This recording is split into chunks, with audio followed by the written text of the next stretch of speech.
This is Joe Pugh for IFLTV. We're here in Birmingham ahead of a big fight week. Sam, how many fighters have you got on this card?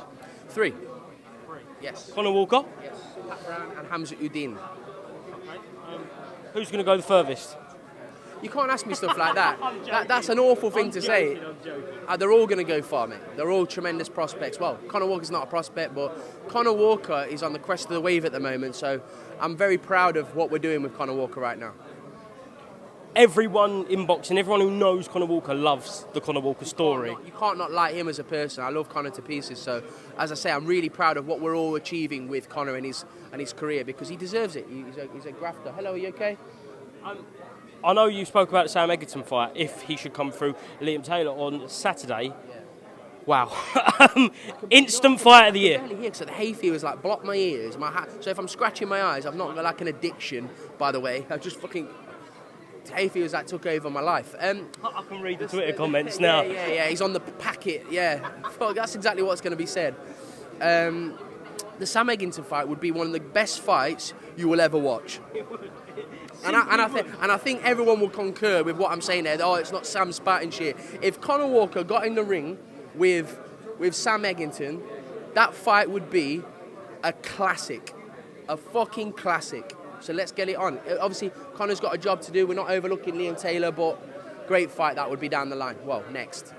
For the Midlands as well, that could headline here. Massive fight. Hamza Udin? Yes. It seems like it's getting to the level now where within the next 1-2 fights he'll really start to be stepping up in opponents. Will, right. Listen, Joe, at the beginning, we all get excited, me included, like he's knocking somebody out. But ultimately, you have to forget Hamza's still a baby in the game. So we have to be sensible with what we're doing here. But Hamza is a phenomenal talent. But what I want him to do is remind everybody this weekend what a great fighter and great prospect he actually is. Pat Brown? Yes. Before we talk about Pat Brown as a fighter, one of the best unlikely duos is him and Dave Allen. Listen, if there was a camera following them 24/7, it is a pure comedy.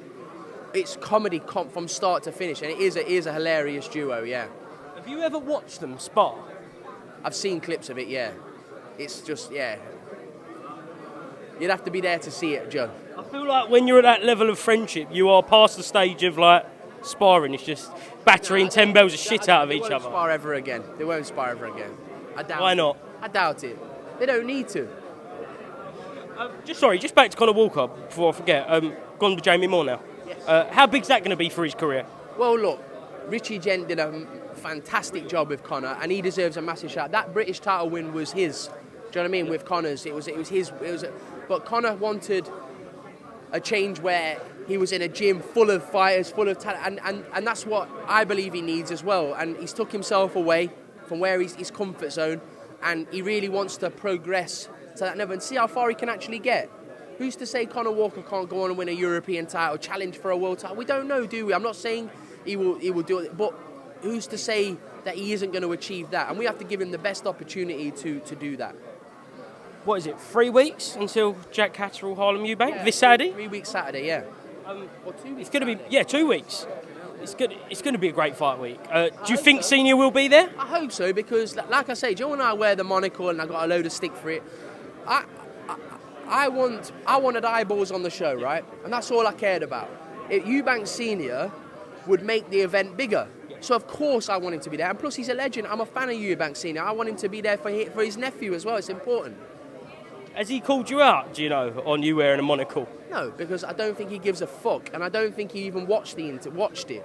But if he did, Chris Eubank Sr., please come to the event. It's important that you make this event bigger than it can be. I was the deputy sheriff that day. We need the actual sheriff. So bring yourself down to fight week and make your presence known, sir.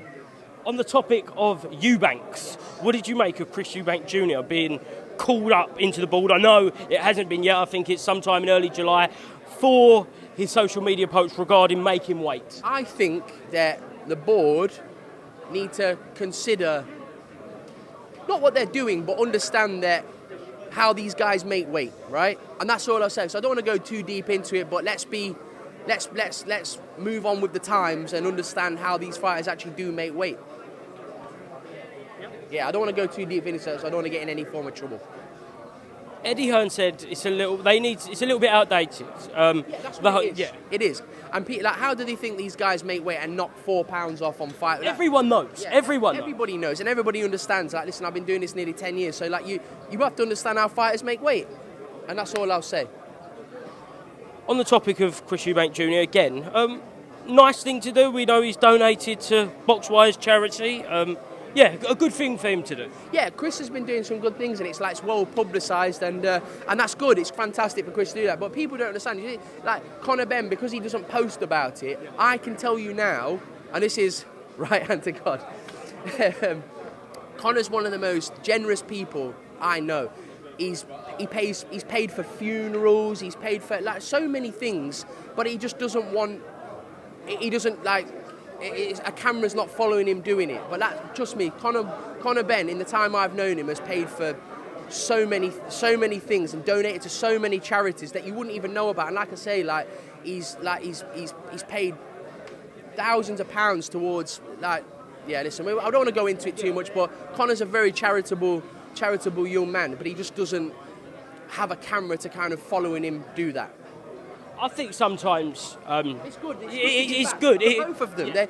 For both of them to give back, but just because you don't see it and it's not headlined, don't think that Conor Benn isn't a charitable person, because I swear to God, he is.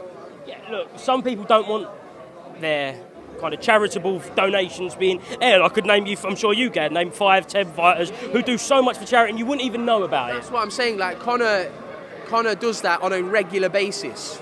So just because it's not followed and it's not aired, don't think he's not doing it. Last one, because the press is about to start. Rematch, Ben Eubank. I know how close you are to Conor Benn. How much are you looking forward to the rematch? I don't know, like Conor's got so many options, as has Eubank. Yeah.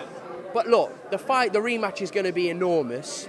But I just think if they were the same size, it's a mismatch in my opinion. But look, the two men gave the fight fans one of the best fights ever, and I've got a lot of respect for Eubank and the Eubank name. But I stand on it. I think Conor will beat him this time. I know I thought this the first time.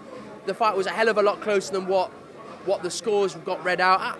Listen, it's a great fight, and it's another massive fight for British boxing, and we're fortunate to have both guys. If you were managing Conor Benn, would you advise him to take the rematch? It's hard because Conor's his own man. So when you've got... But all your fighters are your own men, in all fairness. Yeah, they're their own men, but Keith Connolly's Conor's manager. Do you know what I mean? So, but when you've got 8 figures in front of you, and you've got less than half of that to fight, I don't know, a Barrios or whatever, it's very difficult to tell the young man not to take that fight, and I understand it. But in an ideal world, I would love Conor to go and challenge for a welterweight world title or a 54-pound world title, because I think he's capable of winning it.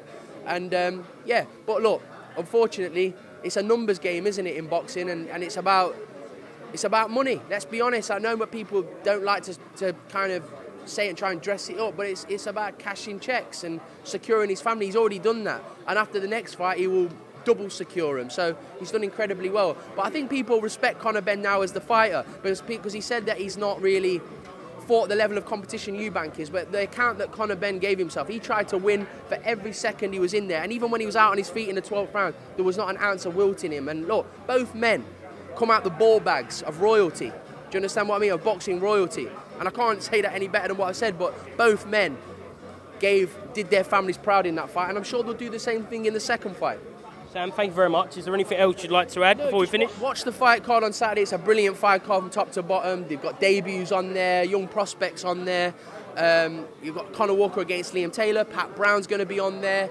McGrail against Baluta, low-key, brilliant fight, great standing. Well done to Tom Dallas on getting that an opponent kind of last minute, because usually cards fall apart. So people like that are the backbone of the company, Tom. He don't like the camera.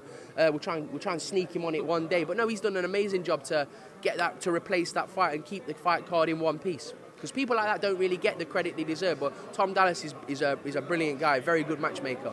Very last thing, I saw a post on your social media, it might have been last week. What was it, 10 years in boxing, I think, and nearly 10 years in boxing, and you just thanking Bermain Stiverne.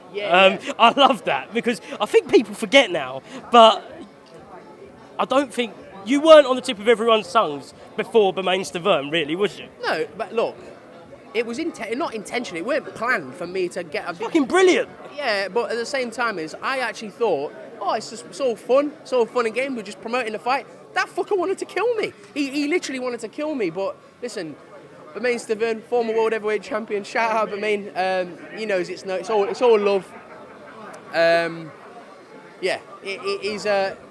It was a funny day, but not for me because I thought it was all fun and games until the cameras went off. He tried to kill me, but it is what it is. Sam, thank you very much.